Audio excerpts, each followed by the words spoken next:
আমরা এখন চলেছি শিমলি জঙ্গল পার হচ্ছি।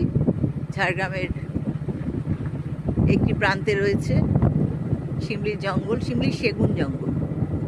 এই জঙ্গল জারুলিয়া জঙ্গলের সঙ্গে মিশে প্রায় 2.5 কিলোমিটার।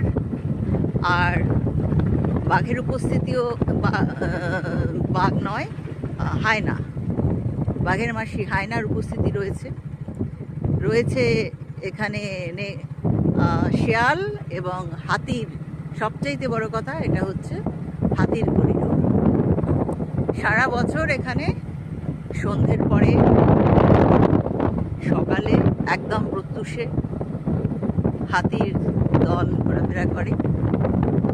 তারা নেমে আসে পুরুলিয়ার দিক থেকে, ঝাড়খণ্ডের দিক থেকে এসে তারা কিছুদিন এখানে খাওয়া দাওয়া করে, জলবায়ু পরিবর্তন করে, তারপর ঝাড়গ্রাম থেকে তারা বিদায় নেয় অন্যত্র। মূলত হাতিদের খাবারের জায়গা কমে আসার জন্যই তারা বিভিন্ন গ্রামের যে রাস্তার ধারে জঙ্গল সেগুলোতে ঢুকে পড়ে, খেতে ঢুকে পড়ে, শস্য খেতে ঢুকে পড়ে। তাদের উপায় নেই।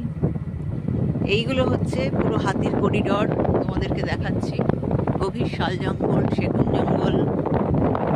ঝাড়গ্রামে যেটা চিরন্তন শাল সবুজ, এর মধ্যেই আমরা বড় হয়ে উঠেছি।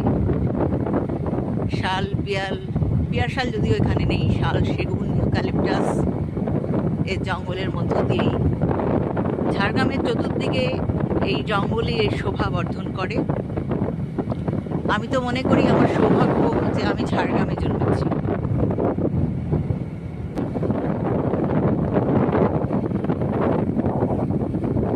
মাইলের পর মাইল